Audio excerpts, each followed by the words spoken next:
2.1. So in question number 1 we have to find the principal values of the following functions. ठीक है. So the first part is sin inverse -1/2. ठीक है. सबसे पहले हम इसकी रेंज देखते हैं. इसकी रेंज क्या होती है? -π/2, सॉरी क्लोज इंटरवल ना, -π/2 to π/2 है ना. ये साइन फंक्शन की क्या है? रेंज है. ठीक है. अब हमें फंक्शन गिवन है साइन इनवर्स -1/2. अब -1/2 साइन इनवर्स है ना. साइन की जो वैल्यू 1/2 कब होती है? π/6 पे. ठीक है. एंड -1/2 कब होती है? -π/6. यानी कि हम लिख सकते हैं दिस. ठीक है ना. साइन इनवर्स की वैल्यू -1/2 कब होगी? -sin π/6. ठीक है. अब हम लिख सकते हैं कि because sine inverse into sine x is equals to x. ठीक है. ये फंक्शन है. ठीक है. कब होगा? जब x की वैल्यू इस रेंज में क्या करेगी? लाई करेगी. ठीक है. अब देखो π/6 -π/2 और π/2 के बीच में ही लाई करती है ना. ये इसका ग्राफ है इनवर्स का, साइन इनवर्स का है ना, इस साइड को है ना. तो इसकी वैल्यू ये -π/2 से लेके π/2 के बीच में क्या करती है? लाई करती है. ठीक है. तो इसकी वैल्यू, इसका मतलब अकॉर्डिंग टू दिस फंक्शन इसकी वैल्यू क्या आ जाएगी? -π/6. ठीक है. और इससे ये क्या हो जाएगा? कैंसिल आउट हो जाएगा. पर हम डायरेक्ट लिख सकते हैं therefore according to this rule हम इसको रीजन दे देंगे. ठीक है. That sine inverse and sine x is equals to x. ठीक है. कब होगी? जब x की वैल्यू किस में लाई करेगी? दिस रेंज में. ठीक है. साइन की इस रेंज में अगर x की वैल्यू लाई कर रही है तब हम डायरेक्ट लिख देंगे कि -π/6 इसका क्या होगा? आंसर होगा. ठीक है. Now it's next part is cos inverse √3/2. ठीक है. Now this is the second part. अब देखो इसको हम कैसे लिख लेंगे? इसको लिख लेंगे हम cos इनवर्स cos. अब इसकी वैल्यू √3/2 कब होती है? π/6 पे. ठीक है. अगेन अब देखो cos inverse into cos x is equal to x. अब ये कब होगा? जब इसकी रेंज किस में लाई करेगी? 0 to π. cos की यानी कि जब x की रेंज 0 to π के बीच में होगी तब ये आंसर आएगा हमारा. ठीक है. अब देखो π/6 एक पॉजिटिव वैल्यू है ना, तो वो एंड 0 to π के बीच में क्या कर रही है? लाई भी कर रही है. ठीक है. देयरफॉर इसका आंसर भी क्या आ जाएगा? π/6. Okay. So now let's do next part. Question number 3 है cosec inverse 2 where इसकी रेंज कितनी है? -π/2 to π/2. ठीक है. And close interval. सो हमें इंटरवल्स का बहुत ध्यान रखना है. ठीक है. जैसे tan की रेंज देखो ओपन इंटरवल में है ना, इसकी क्लोज इंटरवल. सो इंटरवल्स भी हमें ध्यान में रखना होंगे. ठीक है. अब इसको हम क्या लिख सकते हैं कि cosec inverse into cosec x 2 की वैल्यू कब होती है? cosec 2 कब होता है? π/6 पे. ठीक है. So it is equal to simply π/6. और इसका रीजन क्या लिखेंगे? एज हम लिखेंगे because cosec inverse into cosec x is equal to x when, यानी कि कब? ठीक है. When x belongs to this close interval -π/2 to π/2. ठीक है. यानी कि जब भी x इस रेंज में लाई करेगा, ठीक है, x belongs to this value. ठीक है. तो इसका डायरेक्ट आंसर क्या जाएगा? π/6. ठीक है. The next part is tan inverse -√3. ठीक है. सो tan इनवर्स इंटू tan. अब π/3 कब होता है? -√3 वैल्यू कब होती है? π/3 पे. ठीक है. Then it's minus, so minus. ठीक है. अब देखो क्या π/3 इस रेंज में लाई कर रहा है? हाँ. ठीक है. क्योंकि π/3 किसके अंदर लाई करेगी? दिस π/2 और -π/2 के बीच में ही लाई करती है. ठीक है.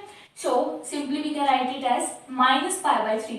ठीक है, and the reason is same that tan inverse tan x is equals to x when x belongs to open interval, when x belongs to this minus pi by 2 to pi by 2. ठीक है, and intervals are open. ठीक है, now next is cos inverse minus 1 by 2. ठीक है, अब हमें पता है कि इसकी रेंज कितनी थी 0 टू पाई. ठीक है, एंड क्लोज इंटरवल. ठीक है, अब देखो इसको हम लिख देंगे कि cos inverse into minus cos pi by this one is pi by 3. Okay, ठीक है, दिस इज पाई बाय 3. अब देखो नेगेटिव साइन इसके आगे, अब ये नेगेटिव इंटरवल जा रहा है. ठीक है, अब देखो हमारी रेंज कितनी है 0 टू पाई है, यानी कि अब हमें कुछ ऐसा करना पड़ेगा कि जो हमारी कॉस की वैल्यू है वो किसके अंदर आ जाए, इस इंटरवल के अंदर आ जाए. ठीक है, और हमें एक चीज और पता है कि cos inverse into minus cos x, इसकी वैल्यू क्या आती है इज इक्वल्स टू, अब इसकी वैल्यू हम डायरेक्ट एक्स नहीं लिख सकते. ठीक है, क्योंकि वो कहते हैं cos inverse into cos x. ठीक है, वो पॉजिटिव वैल्यू होती है. अब ये नेगेटिव वैल्यू, तो इसको हम लिखते हैं पाई माइनस एक्स, यानी कि दिस. ठीक है, और हम ये चीज क्यों कर रहे हैं, क्योंकि हमने इसको किसी इंटरवल में लेके आना है दिस 0 टू पाई, इस रेंज के बीच में लेकर आना है. ठीक है, और मतलब कि हमने इसको अब ये चीज बनाना है दिस, एंड हमारा एक्स कब तक नहीं आएगा जब तक ये चीज पॉजिटिव नहीं हो जाती. ठीक है, यानी कि ये चीज जब तक हम पॉजिटिव नहीं बना लेते तब तक हमारा ये चीज इस रेंज के अंदर लाई नहीं करेगा. ठीक है, तो सिंपली हम इसको लिख देंगे कि cos इनवर्स इंटू कॉस, इसको हम क्या लिख सकते हैं पाई माइनस पाई बाय 3. ठीक है, एंड ये आ जाएगा 3 pi minus pi is equals to cos inverse cos 2 pi by 3. तो simply we can write it as 2 pi by 3. ठीक है, and the reason you know this one. ठीक है, तो इसका आंसर कितना आ गया 2 pi by 3. Now next is tan inverse minus 1. तो इसका रीजन हम ये से लिख देंगे सेम, पहले लिख देंगे tan इनवर्स tan माइनस 1. ठीक है, माइनस 1 कब होता है पाई बाय 4 पे, and this is minus. So इसको हम सिंपली क्या लिख सकते हैं minus pi by 4. It's answer because x belongs to minus pi by 2 to pi by 2, range उसके अंदर लाई कर रहा है. सो ये इसका क्या होगा answer. Now question number 7, second inverse 2 by root 3. Now अब इसकी रेंज कितनी होती है close interval 0 to pi except pi by 2. ठीक है, नाउ अब इसको हम डायरेक्ट लिख देंगे कि second inverse second, and 2 by root 3 कब होता है ये पाई बाय 6 पे. ठीक है, so this is equals to pi by 6, and simply cancel हो जाएगा, this is equals to pi by 6.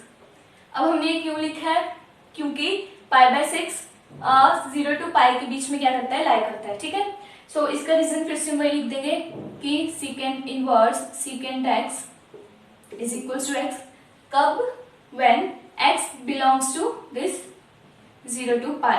ठीक है, माइनस यानी कि एक्सेप्ट पाई बाय 2. ठीक है, now question number 8 is cot inverse root 3. अब इसकी रेंज कितनी होती है हमें पता है 0 to pi but open interval. ठीक है ना, see the difference, this is open interval, this is close interval. ठीक है, नाउ 0 टू पाई, अब cot इनवर्स cot, अब रूट 3 कितने होता है पाई बाय 6. यस, ठीक है, so this is cot pi by 6. Now this, अब ये इसके बीच में लाई कर रहा है. ठीक है, साफ साफ पता चल रहा है कि pi by 6 belongs to 0 to pi. ठीक है, so as it belongs to this, so simply we can write it as pi by 6. So here we can again write this that cot inverse into cot x is equals to x कब, when x belongs to this range, this is 0 to open interval 0 to pi. ठीक है, और अब आ गया cos inverse minus 1 by root 2. ठीक है, अब इसकी रेंज हमने की थी कि इसकी होती है वही 0 टू पाई. ठीक है ना, 0 to pi. Now cos inverse cos this is 1 by root 2 is pi by 4. yes, now this is minus pi by 4. ठीक है, अब अब हमें साफ साफ पता चल रहा है कि this is negative quantity, but हमारी जितनी जो रेंज है वो सिर्फ पॉजिटिव क्वांटिटीज कंटेन कर रही है, ठीक है ना। तो इसको हम सिंपली, हमने पहले क्या किया था, this that cos inverse minus cos x is equal to pi minus x, ठीक है। तो simply we subtract this from pi, ठीक है। सो cos इनवर्स cos, इसको हम लिख सकते हैं पाई minus pi by 4 and this comes out to be 4 pi minus pi is equals to 3 pi by 4. So this is equals to 3 pi by 4. ठीक है ना। And 3 pi by 4 belongs to this 0 to pi. ठीक है। So this is the answer. Now question number 10 है cosec inverse minus root 2. ठीक है। And इसकी range कितनी है, minus pi by 2 to pi by 2. ठीक है। And the interval is closed. ठीक है। अब simply cosec inverse into cosec, अब रूट 2 कब होता है, ये पाई बाय 4 पे, ठीक है ना। एंड दिस इज माइनस, ठीक है। तो simply we can write it as minus pi by 4. क्यों, क्योंकि this x belongs to this interval minus pi by 2 to pi by 2, ठीक है। So these are the principal values of the. Now in question number 11 and 12 we have to find the values of the following, ठीक है। Now tan inverse 1 plus cos inverse minus 1 by 2 plus sin inverse minus 1 by 2, ठीक है। Now tan inverse 1 कब होता है, यानी कि tan की वैल्यू 1 कब होती है, tan पाई बाय 4 पे, ठीक है। सो इसको हम लिख लेंगे tan inverse tan pi by 4, ठीक है, plus now cos inverse cos, अब देखो ये कितनी वैल्यू होगी, -1 by 2, ठीक है, यानी कि this is pi by 3, this is minus pi by 3, ठीक है। एंड हमें पता है इसकी रेंज 0 टू पाई है, तो माइनस पाई बाय 3 तो उसको बिलोंग नहीं करेगा, ठीक है। तो हम सिंपली इसको पहले रफ साइड पे पाई माइनस वो कर देंगे, ठीक है, पाई माइनस पाई बाय 3, यानी कि 3 पाई माइनस पाई इज 2 पाई। सो इसका आंसर आ जाएगा 2 पाई बाय 3, ठीक है। बट ये स्टेप है जो आपको शो करना है इसमें, ठीक है। Now plus sin inverse sin, and this is minus 1 by 2 is minus pi by 6, ठीक है। so this is minus pi by 6. इसमें माइनस में ले सकती है, क्यों, क्योंकि इसकी रेंज कितनी है, minus pi by 2 to pi by 2, ठीक है, positive pi by 2. Now simply इसको हम कैसे लिख सकते हैं, पाई बाय 4, है ना। हमने अब जितने भी क्वेश्चंस किए उसमें हमने किया, इसका रीजन क्या दिया था कि this x belongs to x is equal to x when x belongs to their ranges, ठीक है, यानी कि इसकी रेंज कितनी है, pi by minus pi by 2 to pi by 2, ठीक है। ये इसकी रेंज में लाई कर रहा है, सो सिंपली हम इसको लिख सकते हैं पाई बाय 4. अब ये 0 टू पाई की रेंज में लाई कर रहा है, सो इसको हम लिख देंगे 2 pi by 3 and this is minus pi by 6, ठीक है। Now taking the LCM, 1 minute, इसका एलसीएम आ जाएगा 1 मिनट, ये सिंपली आ गया ना, 2 पे 3 पे 3 पे and this is 2, okay, 3 to 6 6 to, okay, तो इसका आ गया 12, ठीक है ना। Now this is 3 pi plus 3 4 and 2 4 8 pi minus 2 pi, ठीक है ना।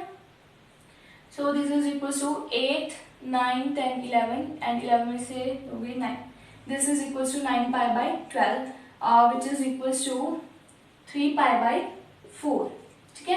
कटिंग कर दी हमने इसके ठीक से, so this is equals to 3 pi by 4, ठीक है। now next part is cos inverse 1 by 2. now this is positive, ठीक है ना। so ये आ जाएगा हमारा, सिंपली हम इसको डायरेक्टली लिख रही हूँ मैं इसको, so cos inverse 1 by 2 की वैल्यू कितनी होती है, हमने अभी किया, दिस इज पाई बाय 3, ठीक है। अब now this is a positive quantity which is lying between 0 to pi, ठीक है, and plus 2 into and this is equals to pi by 6, ठीक है, and this is equals to 3 और this is equals to pi plus pi 2 pi by 3, okay, so this is 2 pi by